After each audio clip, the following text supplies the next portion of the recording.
Well, hello everyone. Good afternoon. Welcome to the latest of FTB's rolling programme of infrastructure seminars.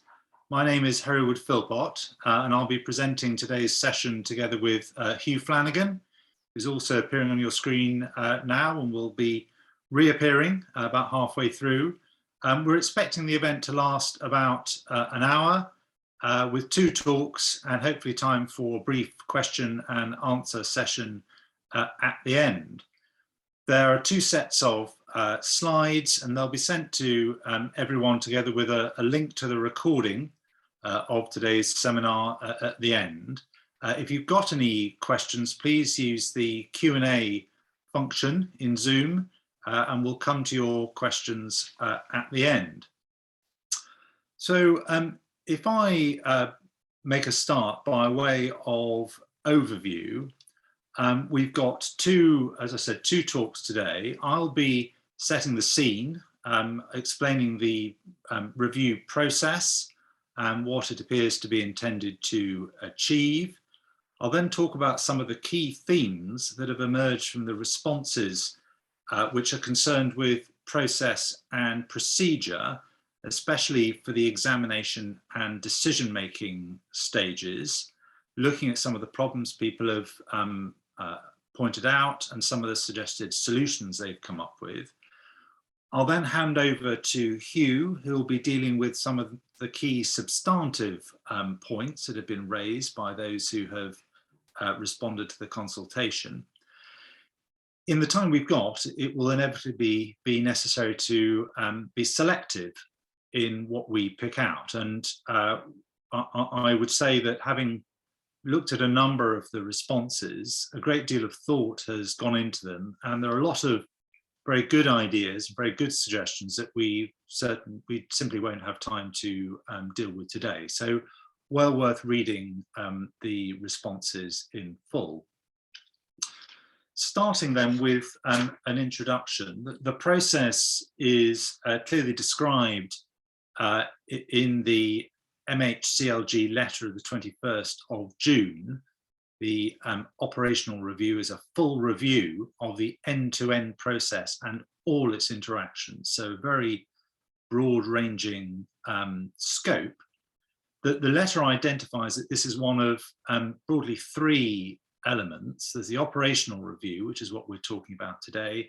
There's updating of national policy statements, and then there's the EIA and SEA reform. The consultation came to an end last month, and the government has set itself an ambitious timetable with the objective, as it's explained in the MHCLG letter, that by September 2023, some projects will be able to go through the NSIP process in up to half the time than at present. Now, of course, there will be more time needed for those changes, if any, which require legislation, less for those which require new policy and guidance, and perhaps even less for those which simply require a sort of change of approach, change of focus through the process. The government has put its objectives in a catchy three-word slogan. Depending on where you look in the National Infrastructure Strategy, it's fairer, faster, greener, or better, greener and faster. And then in the MHCLG letter, it's put as fairer, better, greener. I don't think there's meant to be any substantive difference between those, but there is obviously a relationship between the speed of the process and its fairness and its quality, the better element of that equation. And getting that balance right will be a challenge, a key challenge for any reform. And it's a main theme that runs through a lot of the responses that we've seen. Now, I've listed on the slides the main reasons that the government has identified for having a review, an operational review at this time. And there's a mixture, as you'll see from the slides, and as those of you who've looked at the documents will have picked up, a mixture of responding to problems that have emerged as the process is settled in and the process has evolved in practice, catering for issues and types of project that weren't foreseen at the time the system was put in place, and also trying to streamline the process so far as possible so that it can cater for the step change in infrastructure delivery that's going to be needed in the short to medium term in order to deliver on the government's objectives for meeting the net zero objective and also achieving what's referred to as levelling up. Whatever that might mean, it does seem to require investment in infrastructure in a number of parts of the UK where that's prioritised. Now, if those public interest objectives are to be met, decision making will need to be quick, it'll need to be predictable, and it'll also need to be of a sufficient quality to withstand legal challenge. And once schemes have been approved, they'll need to be implemented as soon as reasonably practicable. Now, I have in this next slide, if you look at the second heading, comment, just made reference there to the Bayes letter, which was recently sent to the examining authority in the Sizewell C examination, providing an extension of reporting time for that project. Now, I've included that, and I'll go to the letter in a moment, because there are a number of responses to consultation which push back on the idea of speeding the process up, making reference to issues such as the volume of material, the fact that changes are often made in projects and matters of that sort. Now, the examining authority in the Sizewell examination sought and were granted a 6-week extension, and those were amongst the issues that were identified as the background. The particular reason for an extension was the illness in amongst the panel. But the tone of the letter granting the extension is quite instructive. What the department said is that the planning inspectorate should ensure that future timetables, including reporting stage, are adhered to so that developer confidence in the certainty of timings under the Act for NSIPs is not eroded. And then this, he would be grateful, therefore, if you could reflect on the circumstances that led to this request for an extension in order to ensure as far as possible they do not recur, including how to build greater resilience into the examining authority process so it's better able to cope with unexpected circumstances such as illness, how to cater for situations that can be anticipated, such as very large volumes of documentation, strong and divided views, and some material changes for a nuclear project, all of which we've also seen in previous nuclear examinations. So one gets a sense from that the government is not looking from this process to slow the process down, to change it in a way that will make it less flexible, less receptive to those sorts of changes. Effectively, the government wants to make sure that it continues to be fit for purpose for projects of that sort of complexity and generating that sort of volume of material. We have looked at the responses that I've listed here. Those are the ones that we found published on the internet by the organisations that we've identified. It's inevitably not complete because many organisations have simply not published their responses, but they include a number of representative organisations, so NIPA, the Infrastructure Forum, the Wildlife and Countryside Link, representing quite a broad spectrum of opinion and perspective on the process. We've got one arm's length body, Historic England, and we've got two local authorities, notable because of their particular experience in dealing with NSIP, probably the most experienced two authorities in the country at the moment dealing with those matters, or certainly very high up the list, and also one local action group. So a fair cross-section of perspectives. And then so far as the key procedural themes that have been identified in those responses, it is fair to say there's quite a wide consensus about that first point, that we're not looking here at a process that needs wholesale change, but there is some room for improvement. Similarly, just touching on the second bullet point, there were some good and sensible suggestions for how the pre-application process might be improved. But our perspective is that there doesn't seem to be a suggestion that it needs systemic change, that essentially, as East Suffolk Council put it, most of the delays that occur in the pre-application process seem to be as a result of factors that are particular to individual projects, and either their practical or financial situation. There doesn't seem to be a systemic problem, albeit there are things that can be tailored. But then the remaining bullet points are the ones I'm going to focus on in the remainder of my talk. These seem to be procedural themes that are reflected in a number of different representations that we have seen, and they're pretty big, important issues. The one which is fairly straightforward, which isn't therefore picked up later, is the hybrid examination model. That seems to be very widely welcomed, and as something that should continue post-COVID, because it enables a lot of people to participate very effectively in circumstances where they might find it more difficult if they had to travel to venues for issue-specific hearings.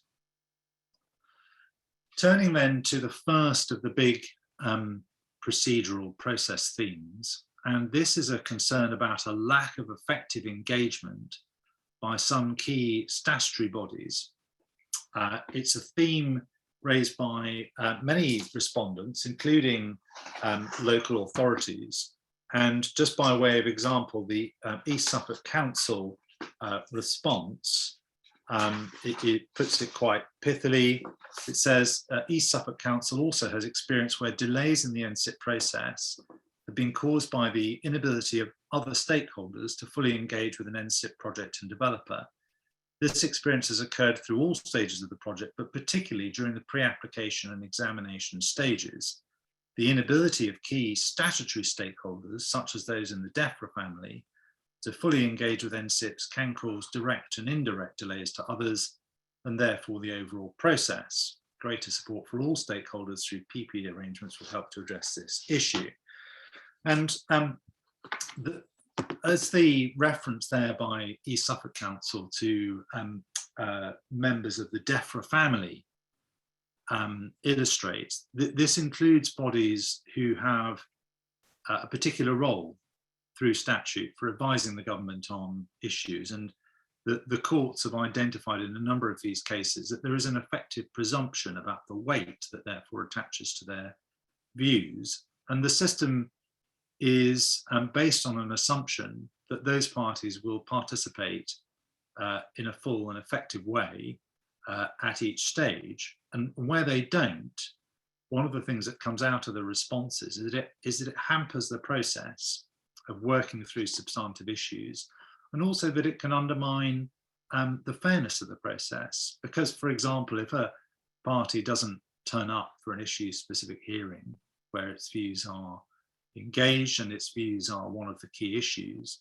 then there is no opportunity at that hearing for the examining authority to probe and test what it says. Now, there are a number of possible causes, difficult to be certain, particularly when some of those bodies have not published their response to the review. But the key point, practical point, seems to be that because full and effective participation is time consuming, resource intensive for these bodies, and there's not a great deal that either compels or incentivizes them, to play a full part. And so when the suggestions are made as to how to tackle this, some of them include funding, and funding is obviously important.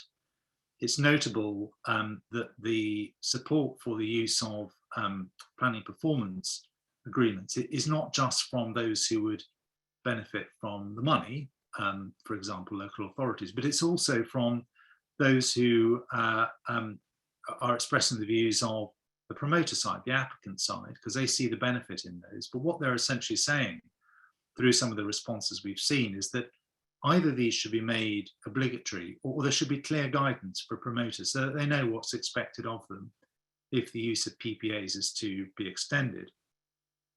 But perhaps the more interesting suggestion that then comes out of this is about linking the provision of resources to a duty to engage constructively.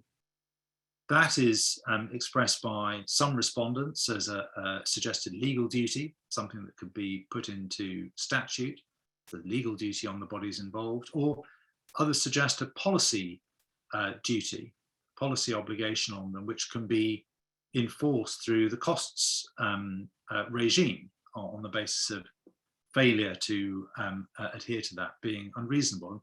And there are similar things to be found in the MPPF for the town and country planning system, where even if a local authority, local planning authority, objects to the principle of the scheme, it's nevertheless got to adopt a pragmatic problem-solving approach to issues, so that it narrows down the points that are incapable of resolution as being the ones that are really focused on.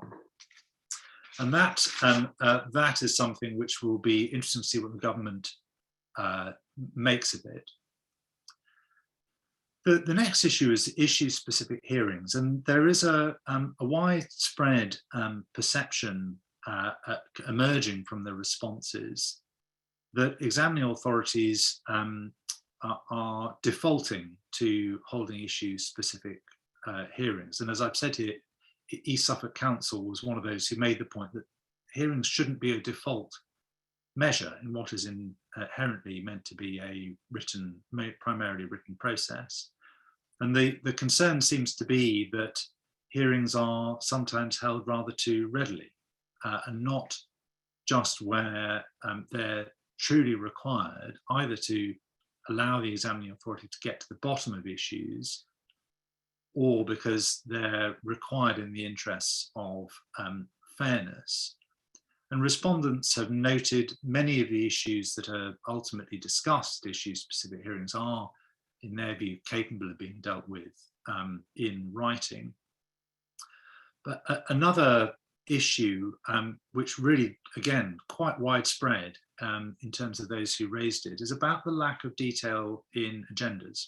And the point that is made is that where agendas are published only at a very high level format, offering little clue as to the issues of detail that the examining authority really wants to drill into, that can give rise to two problems. One, it can cause a huge amount of wasted time and resources as parties prepare to deal with matters across a wide spectrum, not being able to rule any issues out. And a lot of time is therefore wasted.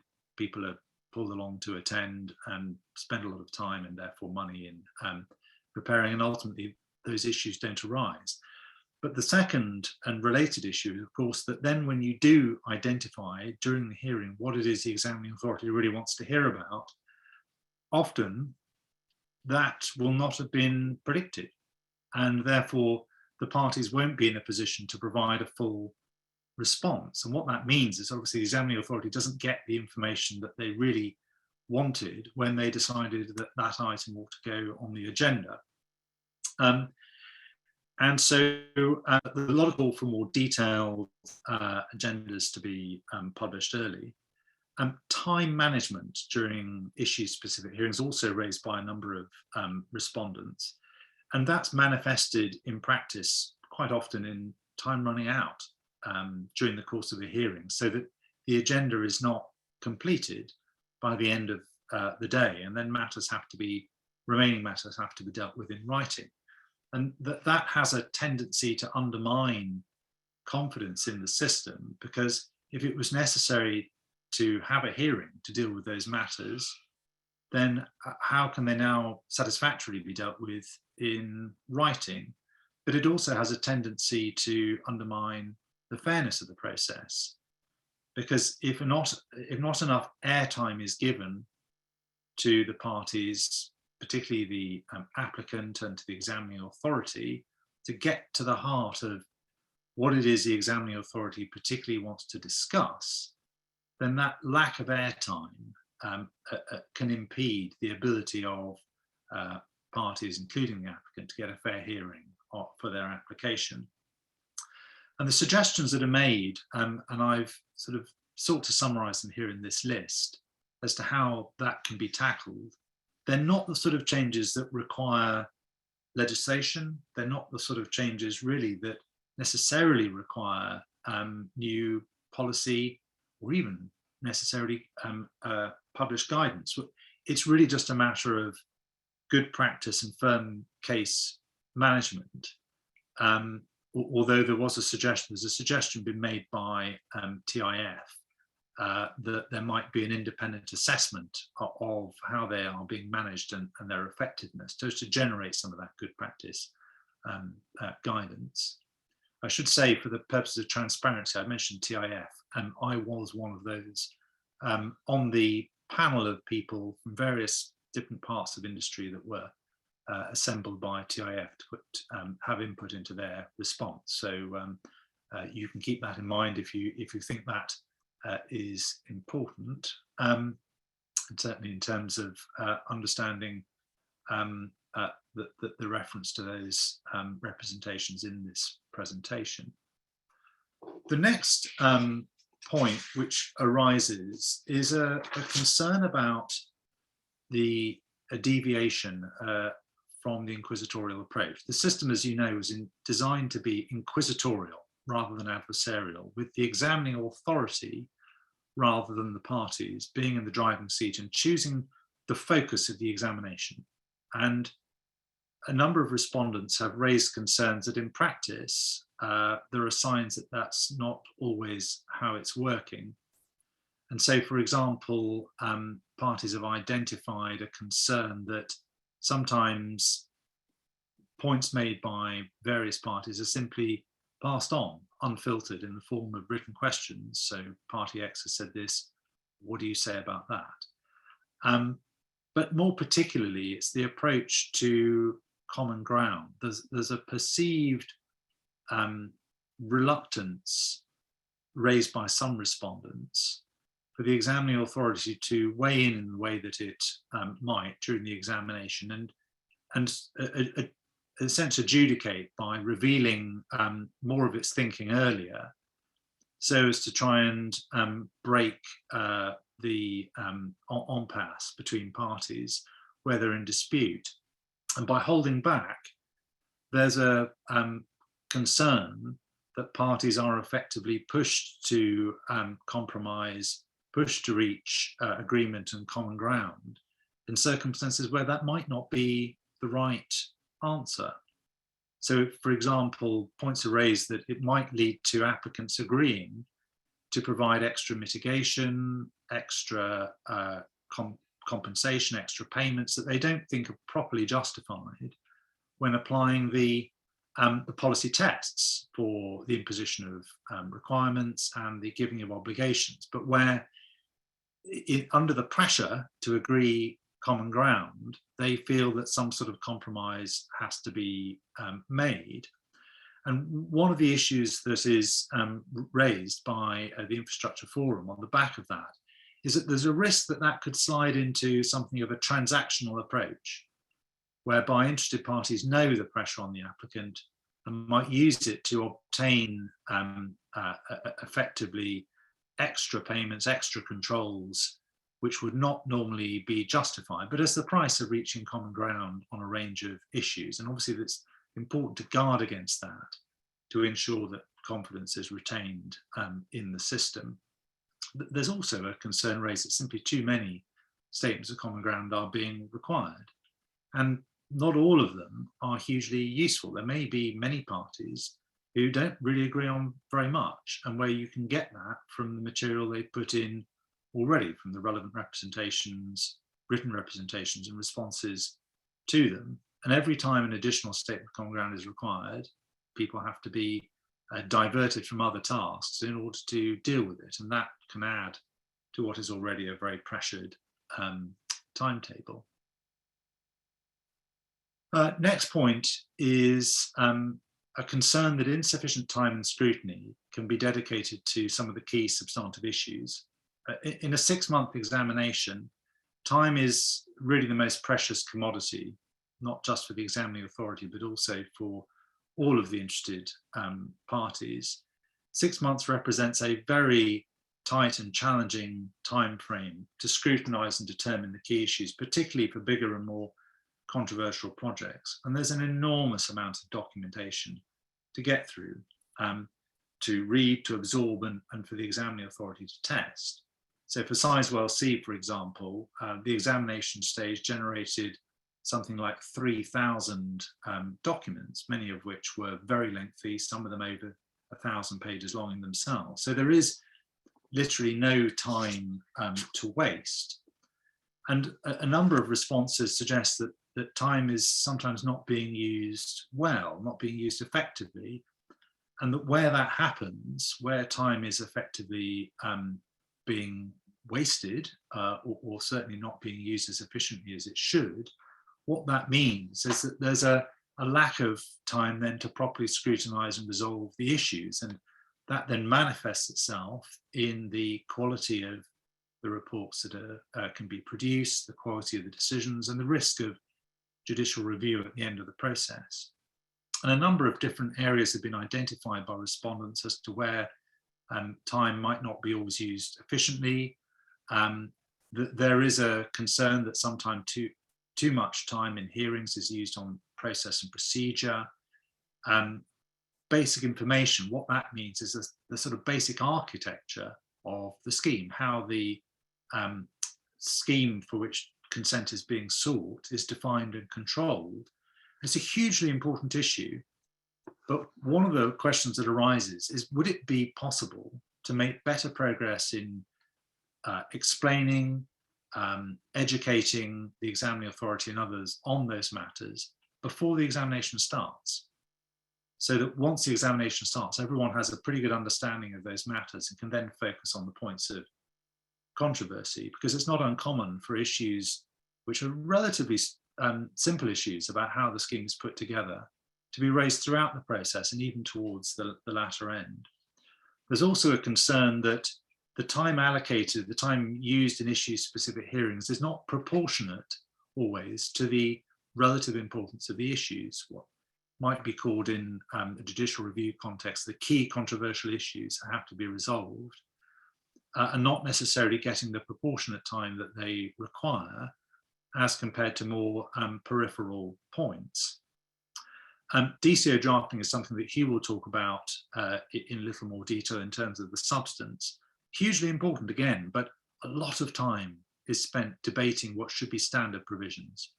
I think every single examination I've been involved in, there's been a debate, the same debate, about the definition of the word maintain, for example. It shouldn't be necessary. Shouldn't be necessary to have the same debate, to reinvent the wheel on DCO drafting in every hearing. But the end result is that in some cases there's a concern that not enough time is available in the examination to get to the bottom of the key controversial issues, that's affecting the what comes out in the terms of the examining authority's report, and then the Secretary of State has to fill the gaps. And there have been some suggestions made, and I've summarised some of them here, about how that might be addressed. The second one is really another point about approach, and it does require firmer handling of issue-specific hearings to make sure that the examining authority gets the time that it needs, and that it isn't distracted from that by feeling that every single participant has to have the time to say whatever they want before the end of the hearing. And then finally, of course, all this has knock-on implications for decision making, because the problems that are then identified and summarized here as arising at the decision making stage are an inevitable consequence of trying to make a decision in 3 months if there hasn't been enough achieved in the examination period. It often arises because of more difficult substantive issues such as the habitats regulations, air quality, and matters of that sort.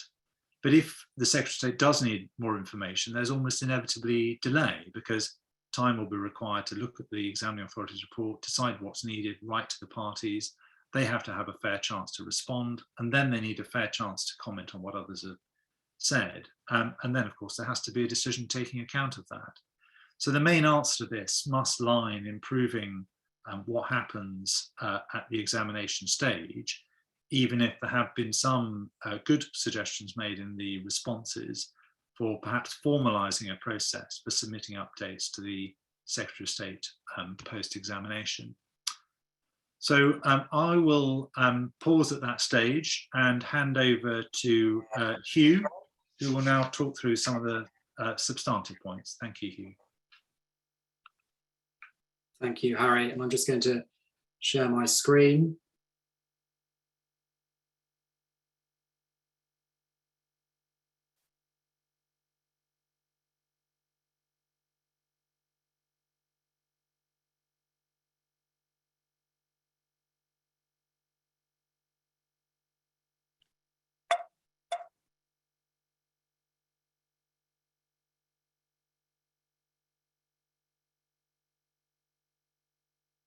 Thank you. So hopefully you can all see that now. And I'm going to, as Harry says, to move on to substantive issues and consider where we might see reform, or where consultees might like to see reform in terms of substantive issues in the process. And I mean, there is no sort of neat division between procedural and substantive issues. For example, taking coordination, the second item there in my list, it manifests itself both in a procedural way and how you manage sort of competing applications, for example, but also a substantive way in terms of coordinating in combination assessments and that thought and that sort of matter.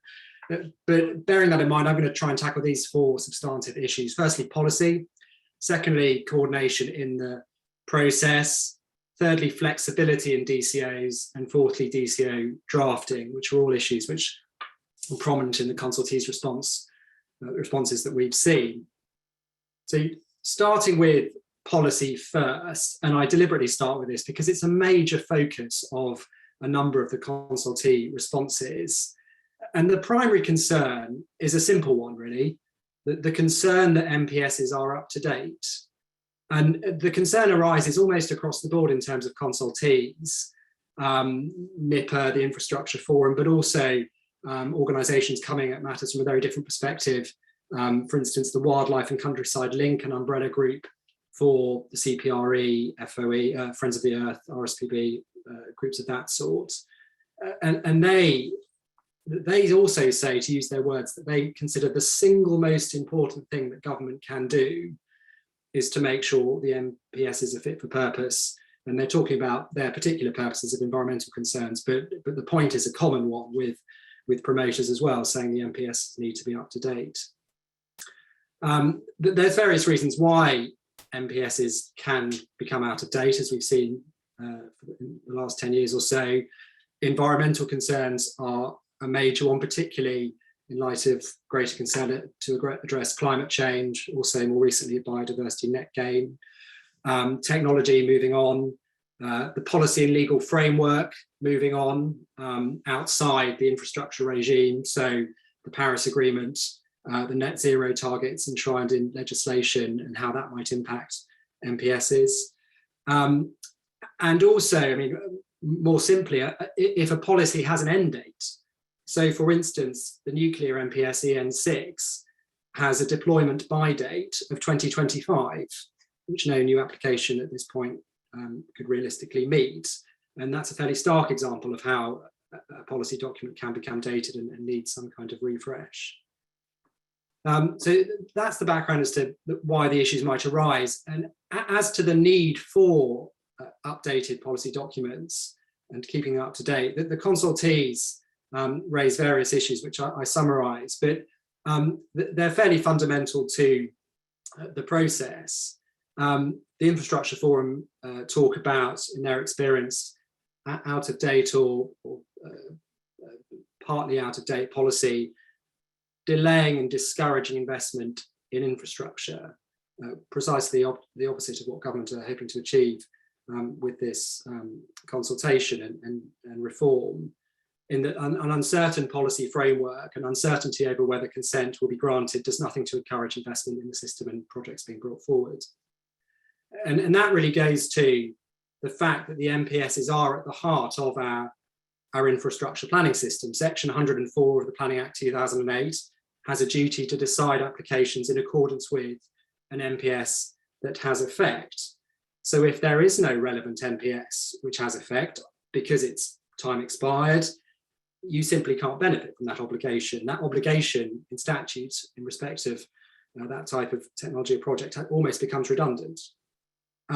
Or you may have an MPS that does have effect but is out of date, and therefore the obligation in section 104 to decide applications in accordance with it might apply, but you then have issues about whether other considerations, i.e. more up-to-date considerations, climate change or whatever they might be, should outweigh that policy compliance, again creating uncertainty and problems and delay. So essentially MPSs being out of date risks that the Act doesn't work as Parliament envisaged it would, and not as effectively as it was designed to work. Section 104, it seems to me, in the Act does create a policy-led infrastructure system, or intends to create a policy-led infrastructure system. And so it seems to me that the debate that the consultees are raising goes to whether we want such a policy-led system or not. The Act doesn't have an express obligation to designate MPSs or to keep them up to date. It gives the power to the Secretary of State to designate MPSs, Section 5, and it creates a duty on the Secretary of State to update them, that's Section 6, but only if he considers appropriate to do so. So it's quite a watered down duty in that respect.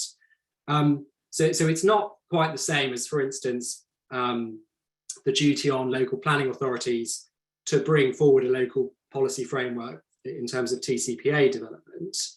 It's not quite that central, but arguably it is still fundamental to the system to have a policy framework in place that allows you to know whether your project is going to get permission, in the same way that without a development plan in place, you don't know whether your application is going to succeed, and therefore you might not make it at all. And we also know, just as a sort of an aside, the importance to which government attaches to, in the TCPA context, local authorities having an up-to-date policy framework in place, development plan policy framework, and there are quite significant policy consequences if you don't have such a policy framework in place. And we don't have anything analogous to that, or directly analogous to that, in the infrastructure system. And it seems to me it highlights an issue there at least.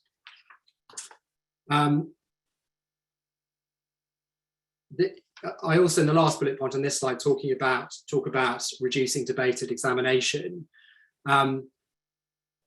The not having an up-to-date policy framework also creates sort of, I think, procedural issues that Harry's talked about, in terms of whether issue-specific hearings are as focused and efficient as they might be, or rather are taken up with significant debates about whether the policy is too dated to be able to be effective, and should be greater weight should be given to other considerations. So it slows down decision making, and it makes decision making more complex as well, because it brings in the question of more up-to-date considerations somehow outweighing the policy conflict, for instance. And another issue raised by consultees in terms of the problems of the policy framework becoming dated is the risk of legal challenge. And the risk of legal challenge both to made development consent orders and also to the Secretary of State, any failure by the Secretary of State to review NPSs. And I've given you three examples there. The Drax Power case, a challenge to a made DCO, including on grounds that the relevant MPSs were simply too out of date. It didn't succeed, but it went all the way to the Court of Appeal and occupied everyone to that stage. The second one is the energy NPSs, where the Good Law Project challenged the failure by the government to review those energy NPSs. Again, the challenge fell away when the government did undertake to review them, but it generated that challenge. And the National Networks NPS is the third example, and the Transport Action Network, I think there's been at least two challenges. Firstly, to the failure to review the National Networks NPS, and then when review was promised, the failure to suspend the NPS pending review, and I think that challenge is ongoing.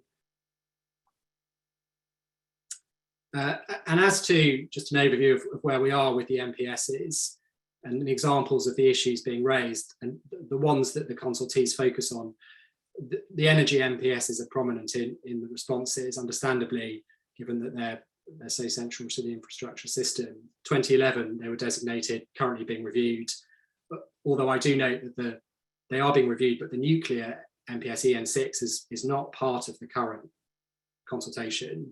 There was a consultation earlier in 2017 or so into a new nuclear MPS, but one didn't materialise, so we don't have that yet. Secondly, the wastewater NPS, 2012, and I use this because this is one of those MPSs which has an express expectation that it will be reviewed on a 5-yearly basis, and hasn't been. Some of the MPSs have this, some of them don't, but it raises the issue as to whether that 5-yearly review is a realistic ambition, precisely because it hasn't been met, and therefore is it realistic, and whether that might be some duty or some more onerous obligation to review on a regular basis might be useful. And then thirdly, the water resources MPS, another quite stark example. A draft was consulted on in 2019, and the intention expressed then was for the government to lay the final MPS in autumn 2019, but it hasn't materialised. And the consultees, I think the Infrastructure Forum and others, raised the fact that it is anticipated there will be a number of water resources NSIPs coming forward in the next few years, and the question is whether will they have the necessary policy framework. And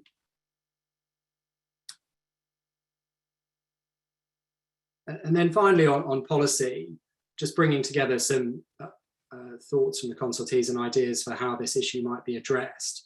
The Infrastructure Forum raised an interesting idea about wondering whether there is a systemic problem here, that the scale of reviewing and updating the MPSs is simply too challenging to do with the current policy format and with the regularity that's needed to keep abreast of developments. And they suggest, if that is the case, is the answer some more manageable approach? And they talk about having, for example, a central NPS, which is easier to keep up to date, and if necessary, annexes or sort of daughter documents which deal with technologies and particular types of infrastructure, but the whole suite is easy to keep up to date. And it seems to me that you might look to other parts of the planning system, again, outside infrastructure, to take inspiration, or at least have regard to what's going on. So with the NPPF in 2012, similarly, there was an ambition to simplify policy, make it more manageable. And it's notable that the NPPF, a relatively brief document, government have managed to update it on a few occasions, both in major significant ways and into more minor ways since 2012, which does indicate that that sort of format is capable of being updated.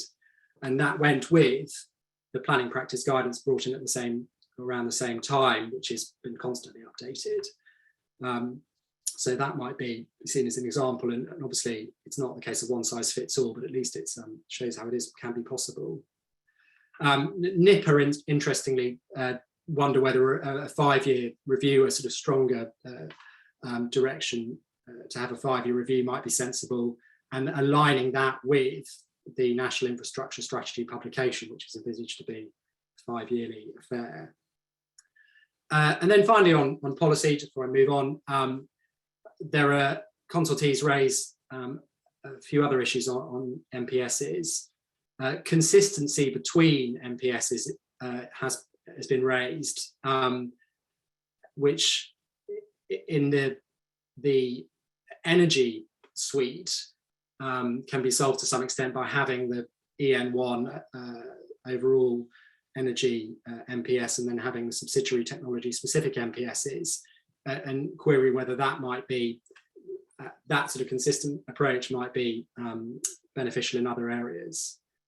And then the second sort of discrete point on policy, which consultees consider might need some thought, is the repeated problem areas that keep coming up in examination that tend to slow things down, really lead to extra work, create problems, create legal challenges. And alternatives is a major one. It's a common theme for objectors and examining authorities to try and have to grapple with it. And there is policy on alternatives in the MPSs, for instance, in the energy MPSs, but I think the query is whether it's clear and effective enough. So that's policy, and I'm now going to turn to my second theme, coordination, and deal with this theme and the other ones slightly more briefly, but nonetheless in some detail. So coordination firstly, the issue here really is, can the system be better set up for multiple applications that may, to a lesser or greater extent, interact? And the interactions can happen in various ways. Firstly, you might have competing applications for different sites, and the question as to whether it's appropriate to grant consent for more than one of them.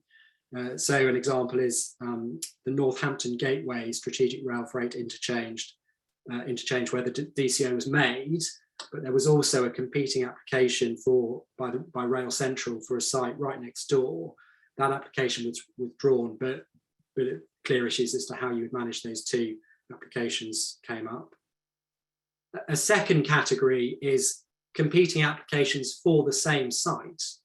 So an example is Heathrow Airport Limited's proposed application for DCO for the third runway and related terminal and other infrastructure, and Aurora Group's competing DCO application for some of that related terminal infrastructure, but not all of it, and in a different form to that which Heathrow Airport Limited were proposing. And neither application got to examination, but both were far enough advanced, I think, that the terms, both were far enough advanced in terms of consultation as to raise issues as to how they would be effectively dealt with in terms of their examination. Thirdly, Scottish Power's EA1 North and EA2 wind farms is an interesting recent example. Two projects in the North Sea, two offshore wind farms, the same panel examining them at the same time with conjoined hearings. And East Suffolk Council, who are obviously interested in that area, point out in their consultation response how they thought that led to efficiencies and better understanding of in-combination effects. So that procedure potentially having benefits in query whether that needs to be rolled out more widely. And then post-consent as well, a fourth area where coordination and interaction can happen. East Suffolk Council interestingly raised the example of, they're aware, they say, of 3 offshore wind farms seeking to deliver kittiwake compensation for that seabird, and with a need to avoid overcompensation or uncoordinated compensation between the various projects. And that's important partly because that's the compensation involved can sterilise up the area for other development. So they raise, is there a better system to ensure that post-consent coordination happens? Suffolk County Council, I'm just looking at the slide currently on screen now, also raise it, and they've also, as Harry said, been involved in a number of projects in this area geographically. They raise, I think, broader concerns about the geographical clustering of development infrastructure development and how the system deals with it, and can it deal with it appropriately, both in terms of effects and in combination assessments, but also the resourcing of LPAs, going back to PPAs as Harry talks about, and also the impact on communities in terms of examination fatigue, and whether that means communities end up not engaging sufficiently because they've had to deal with so many. So really angling for a more strategic approach, and it'll be interesting to see whether government's receptive to that. Theme 3 is flexibility. Again, something that appears in numerous consultation responses. The Infrastructure Forum raised an interesting point about they perceive an ever greater requirement from examining authorities for fixed detail in applications, which they consider to be unnecessary, unrealistic, and can lead to examinations being clogged up and slowed down by detailed examination of that sort of fixed detail, which simply isn't necessary and the system's not designed to do. And they stress that the DCO regime should be, DCOs themselves should be understood as a consenting framework, not the detailed process, and that's to be worked out later. And a framework brought forward off the back of an outline engineering design. You may promote a DCO without having the fine detail that promoters are being asked for from examining authorities, which obviously creates issues. And the Infrastructure Forum also raised the question as to whether there are sort of significant disadvantages of seeking too much detail at the consenting stage on the basis that it removes flexibility to improve mitigation down the line when it's being implemented. There's also, I think it's fair to say, fairly widespread concern about the regime for making amendments to DCOs, which is something that's come up, been aired quite a lot, I think, over the last few years, the life of the Planning Act, but it's still, the concern is still there. There has been only one material amendment application, as I understand, in the 13-year life of the Planning Act, and that only happened July 2021, so it took 12 years for that to happen. And given that there have been 100 or so made DCOs, so there only to be one material amendment application is a quite remarkable statistic, and especially when there have been quite a lot of non-material applications. And I think that must at least raise the issue of, if no one is using, or virtually no one is using this this material amendment regime, is it fit for purpose is the question, and that's something raised by the consultees and something that government may look at. In terms of non-material amendments, that those have been more widely taken up, and the concern raised there is whether they're sufficiently speedy to be useful, and whether they can be dealt with more efficiently. And then finally, I turn to a couple of points on DCO drafting, which might be seen as a fairly dry topic, but for anyone who's been involved in an examination, it's absolutely central, and a great deal of time can be spent on it, as Harry says. And the consultation responses raise a couple of issues which they consider might improve matters and meet the government's objectives of speeding up the process, avoiding delay, avoiding extra expense. The first is about corrections and whether there is scope for issuing DCOs that are going to be made in draft to promoters and potentially other interested parties, no doubt, the local authorities and people involved in the examination, to allow any obvious errors to be corrected, and therefore reduce the need for correction orders. And there's a limited window post-consent to make a correction order, but if you can do it pre-consent, why not do it in that way, particularly as it keeps happening. There has been a lot of these correction orders. Query whether they're really necessary. Is there a better way to do it? And the other area is, as Harry pointed out, model provisions. And simple question is, should we bring them back? We had them, they've gone away. would bringing them back improve quality and consistency and reduce the effort and the time involved in examination spent on drafting questions, and particularly because examining authorities, panel members understandably have their own preferences for drafting techniques and definitions and things of that matter. And it can be impossible for a promoter to, or other interested party to predict what those preferences are and to draft accordingly. And that inevitably then results in questions as to whether the drafting should be changed. And in a process where, an examination process where time is, as Harry says, a very precious commodity, is it a good use of time to be spending that time on debating the definition of commencement or something of that sort, and can it not be dealt with in a more with some model provisions and government directing us how to do it, rather than it being debated at each occasion.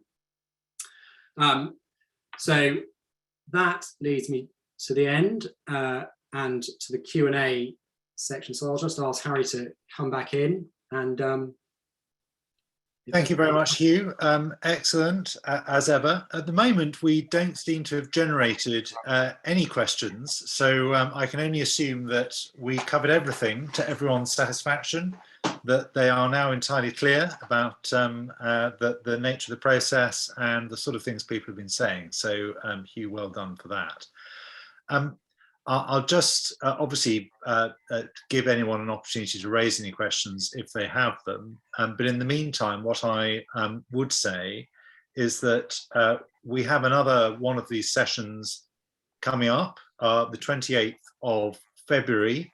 We have a session on recent challenges to decisions on NSIPs, something which obviously highly topical at the moment. More challenges have been emerging, and some of them have been successful in recent times. There's quite a lot to talk about there, linked, of course, in the way we've explained, to the issues that we've been discussing which arise out of the operational review. So the details of that are on our website for anyone who wants to find out about the most recent action in the courts.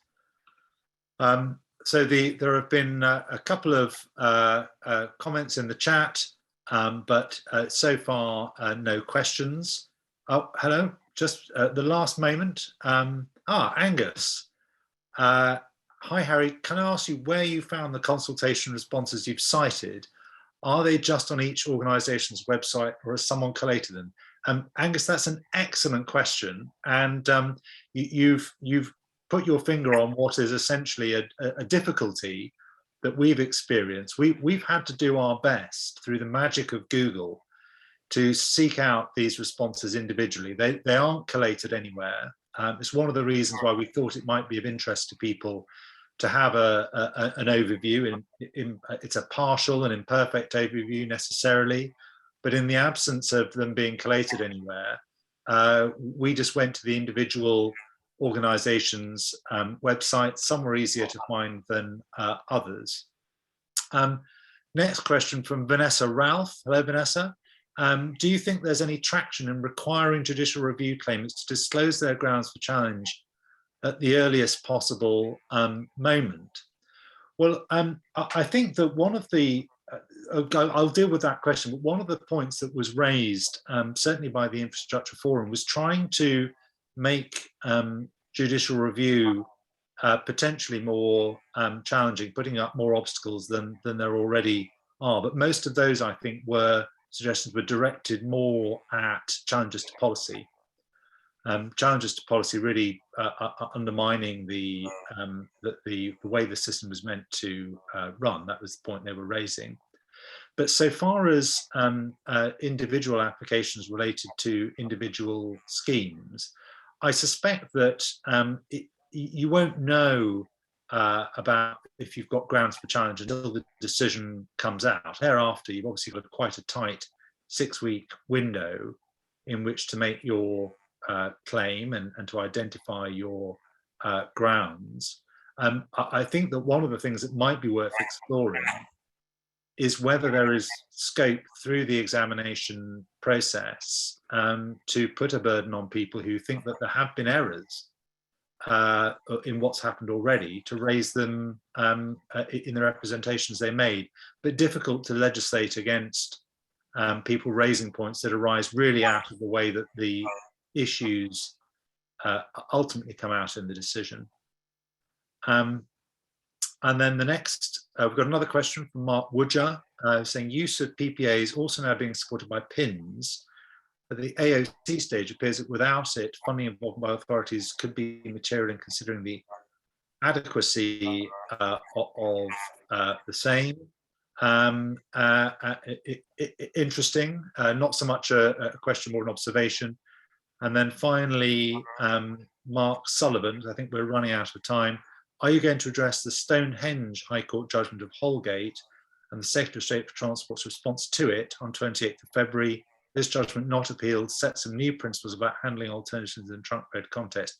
I'd be very surprised if those who are promoting, giving the summon on the 28th don't deal with that judgment.